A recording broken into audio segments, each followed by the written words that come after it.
I didn't wake up to an alarm. I woke up to footsteps inside my house, not outside on the porch, not on the sidewalk inside. Moving slow, like whoever it was already knew the layout. And when 2 gunshots tore through my bedroom a few minutes later, the only reason I'm here telling you this is because I wasn't in the bed. My name's Mark Dalton. I'm a retired Navy guy, the kind who moved to a quiet neighborhood because I was done with chaos. I didn't want drama. I didn't want noise. I didn't want to win anything. I wanted a clean lawn, a cold drink, and silence. So when I bought my place in Cedar Pines Estates, I actually thought the Homeowners Association would be boring, like don't paint your house neon green, keep your trash bins out of sight, that kind of stuff. Fine, I can live with fine. What I couldn't live with was Melissa Hart. Melissa was the HOA president, and she had that polished smile that never moved her eyes. You know the type. Perfect hair, perfect nails, perfect tone. The kind that makes you feel like you're being scolded even when she says good morning. At first she acted friendly. She welcomed me, handed me a packet of community standards, and told me how lucky I was to live in such an exclusive neighborhood. I remember thinking, okay, she's intense, but whatever. Then 3 months later, our dues jumped from $150 to $1,000. Not gradually, not after a vote anyone could remember. Just boom. A number dropped like a brick. Melissa stood up at the next meeting like she was announcing a holiday. She talked about security upgrades and protecting property values, and the room just went quiet. People looked at each other like they were trying to do math through panic. Somebody asked the obvious question, what upgrades? Melissa smiled wider. It's all in the budget. That's when the enforcement team showed up. Grown men in surplus uniforms, boots too loud on the sidewalk, acting like they were law enforcement. They weren't. But they wanted you to believe they were. They'd hover around mailboxes, question visitors, glare at teenagers, and once, I swear to God, one of them rested his hand on a holstered gun because a neighbor's trash lid wasn't fully closed. Just like that, fear became a neighborhood rule. And the worst part? It worked. People stopped arguing, stopped asking questions, stopped even showing up to meetings. You could feel it, like everyone had learned the same silent lesson. Don't be the problem because Melissa will make you pay for it. I tried to stay out of it. I really did. I told myself it wasn't my job. I told myself I'd already served my time dealing with power trips and ego. I figured I'd pay the dues, keep my head down, and let the community do its thing. But then Melissa came for me. It started small. A notice on my door saying my front mulch color was non-compliant. Another saying my porch light was too bright. Then fines, $50, $100, $200, the kind of petty stuff that feels ridiculous, until you realize it's not about mulch. It's about obedience. I went to one meeting and said calmly, I'd like to see the vote records and the breakdown on that dues increase. Melissa didn't even blink. Those documents are available through the proper request process. Great, I said. Tell me the process. She leaned forward like she was sharing a secret. You can submit a written request, and we will respond within 60 business days. 60 business days. That's when I stopped trying to be polite. I didn't yell. I didn't threaten. I just did what I've always done when something smells wrong. I started digging. I pulled every HOA document I could get my hands on. Old meeting minutes, budgets, amendments, vendor lists, payment summaries. I didn't need to be an accountant to notice that numbers were drifting. Costs didn't match the work being done. Transfers were appearing in places they didn't belong. Landscaping improvements billed twice in the same month. Security services paid to companies with no website, no office address, nothing but a P.O. box and a clean invoice. And then I found it. Money leaving the HOA account. Not to vendors, not to repairs, not to anything that benefited the neighborhood, just landing in accounts tied back to Melissa. Not directly, of course. That would have been too stupid. It was layered, routed, spread out, like someone thought paperwork would hide the truth. I sat at my kitchen table staring at the documents, and I remember feeling this weird mix of anger and nausea, because it wasn't just theft. It was the kind of theft that looked you in the face and dared you to say something. So I did. I started knocking on doors. Quiet conversations. Soft voices. People stepping onto porches like they were afraid the sidewalk could hear them.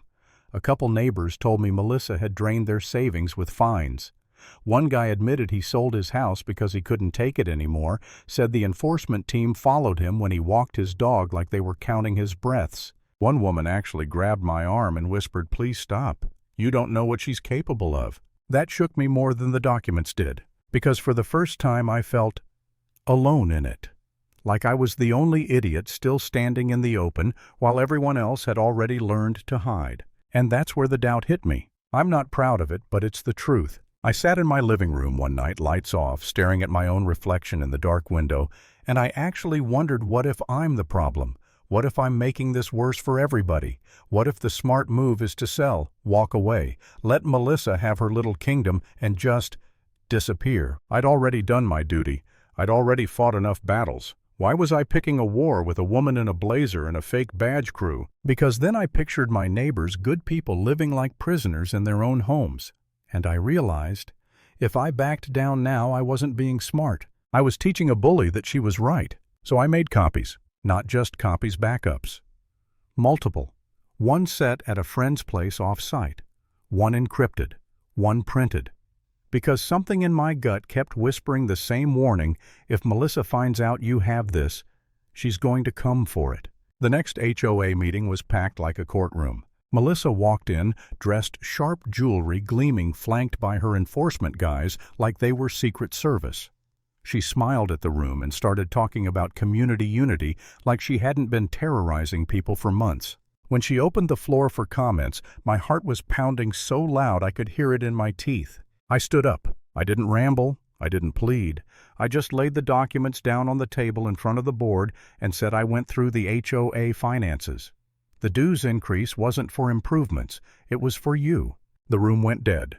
Melissa laughed one sharp, fake laugh like I'd told a joke. Then she saw the pages. She saw the highlighted transfers, the vendor names, the dates. And that laugh died in her throat. She tried everything. Denial, deflection, insults. Mark doesn't understand accounting. This is a misunderstanding. This is harassment. I didn't raise my voice. I just kept talking calmly like I was reading coordinates off a map. Here's the duplicate invoice. Here's the transfer to the shell company. Here's the payment marked as security expenses that lands in an account tied to your name. People started murmuring. Chairs shifted. Someone behind me whispered, "Oh my God."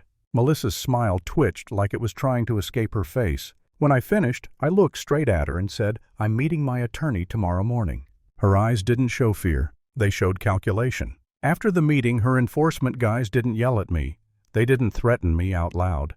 They just stood there staring, hands too close to their belts like they were memorizing the shape of my life. That night I checked every lock twice. I set my phone by my pillow. And I did something I never thought I'd do in my own home. I planned escape routes. I fell asleep in pieces. Then I woke up to a sound that didn't belong. A soft creak. Downstairs. A pause. Another creak. Like someone was testing the floorboards. I didn't move. I listened. And then I heard two voices, low, urgent. "Find the documents," one whispered. "The president wants them gone tonight," the other hissed. My stomach dropped so fast I thought I might actually throw up. And then, like a knife sliding into my spine, I heard one of them say, "Better if he doesn't wake up tomorrow." I didn't have time to be brave. I only had time to be alive. I grabbed my phone, dialed 911, and didn't speak. I just left the line open, held my breath, and moved. I didn't run. Running makes noise. I slid slow, controlled into the corner where my bedroom wall met the closet where shadows could hide me. Then I did something that felt insane. I built a decoy. 2 pillows under the blanket shaped like a sleeping body. A dumb trick, something out of a bad movie. Except my hands were shaking so hard I could barely place them. The door creaked open. A dark figure stepped inside. I saw the outline of a gun. And then 2 shots. The bed exploded with fabric and feathers. My ears rang. My heart slammed, and my whole body locked up, not from fear, but from the sick understanding that if I'd stayed where I was supposed to be, I'd be dead. The intruder moved closer, gun still raised, staring at the bed like he expected blood. And that's when the sirens hit. Red and blue light flashed across my walls like lightning.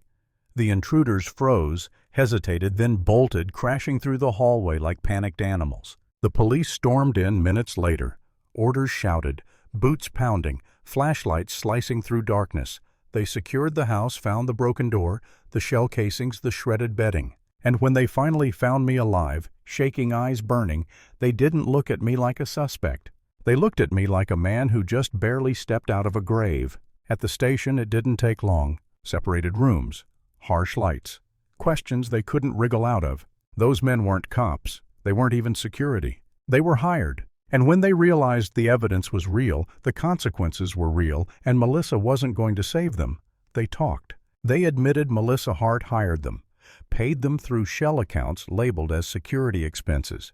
Their job was to retrieve the documents, destroy backups, and make sure I stopped. One of them said flat, "She told us you were dangerous, said you were trying to ruin the neighborhood. She said you needed to be handled." Handled. That word still makes my skin crawl. By morning, warrants were issued, accounts frozen. The HOA board went into full panic mode. People who'd been silent for months suddenly remembered how to speak. Melissa tried to deny it. Of course she did. She tried to play the victim. Of course she did.